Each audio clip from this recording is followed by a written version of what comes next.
Hello aspirants, I'm Indumati Karthikeyan from InKar IAS Academy. Today we are going to see about the 26th November current affairs.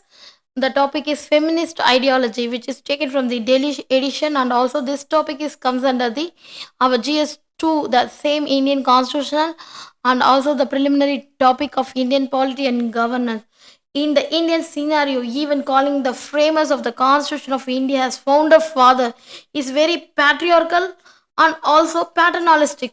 The fact that founding mother of the Indian Republic, the eminent women in the Constituent Assembly, too painstakingly co-authored the Constitution has been specified fully that is hidden from the popular imagination. That fact, founding father, that is founding mother of the Indian Republic, to painstakingly co-authorized of the Indian Constitution. That is Achut Chetan perspective of the Women's Constituent Assembly, that is in the 2022, that its perspective that gender politics of framing the Indian Constitution, it is through the dynamic of will, concern, the frequent enough dissent, the women members carry the feminist movement through the beyond the Constituent Assembly. Each article of the Constitution, therefore, is a point of the diffraction in the history of Indian feminism. The Constitution is drafted not only by the consent of women but also by their will. That is Christian Keating's views, that is a framing positional sexual post-colonial sexual contract theory, that is a democracy, fraternism, state authority of India 2007 demonstrated how the founding for the constitutionally subjugated the women.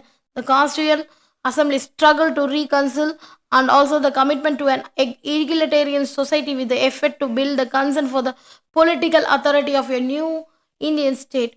The assembly settled the compromise when I called the post colonial sexual contract to resolve that dilemma, that establish equality in the public sphere as a fundamental right for a woman, yet sanctioned discriminatory personal law that maintain women's subordination in the family in order to secure fraternal, acquisite, and also the centralized rule. The beginning, the founding mother cobbled the intersectional alliance with Mr. Dr.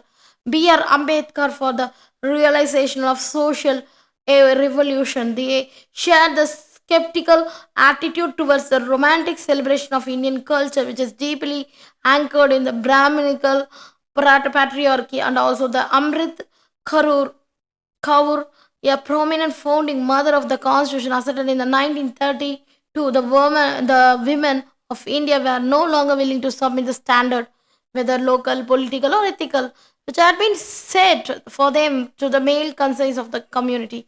The founding mother labored in and out on a constituent assembly to break the patriarchal ecosystem, but the nation has failed them deplorably. The fight against the Goliath, the founding mother's concepts of the fundamental right that conceived is not as an injunction against the state, but also the social charter that restore the inherent freedom curtailed by the um, behemoths, that is in the private sphere such as religion, family, which enjoyed privileged insulation, and also there is a political intervention. Hansa Mehta, that Amit Kaur demanded that a uniform civil code capable of arresting the aggregating social patriarchal power must be included in the fundamental right. But there is a role in the directive principles. When the Uniform Civil Code has relegated the directive principle, the founding mother played a remarkable role, bringing a prelude to the directive principle that they are fundamental in the governance of the country, and the state has a duty to apply them in a making laws. The prelude incorporated at the behest of the meaning founding father played a vital role in the ascendancy of the directive principle is the constitutional jurisprudence of India in 1980s. There is a many people, many role in women in the Indian constitution, that is Begum Aizaz Rasul. On secularism, the Beham Aizaz Rasul articulated that secularism was not most outstanding feature of the Indian constitution.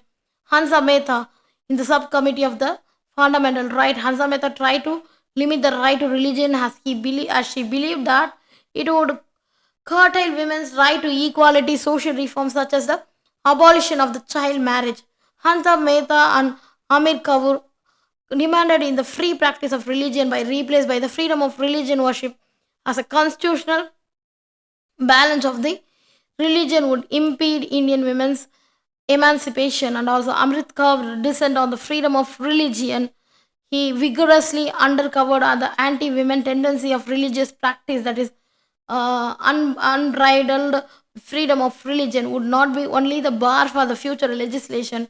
So widow remarriage act, Sarada act, or even abolishing sati, everyone be aware how many evil practice which would like to abolish are carried in the name of religion. For example, parda, polygamy, dedication of girls in temple, and also the to mention a few only.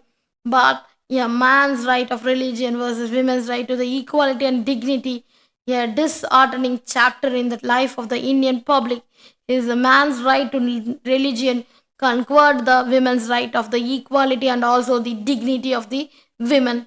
Still a struggle. And also Kamala Chattopadhyay believed that the constitution heralded a new beginning for women in India, guaranteed equality and justice for them. But this euphoria did not last for long. And also, well, after the passing away, a founding mother's Indian feminist constitutionalism has been affected. Despite strong women leader in politics, India has not been blessed with a feminist stateswoman or jurist. Women's presence in the corridor of the power remains abysmal. The Uniform Civil Code designated to dispel gender injustice has been a check drawn in favor of the Indian woman by the founding father and mother. But it has been dishonored by the Republic political bankers despite of sufficient funds at the disposal. Let us see the future. Thank you so much.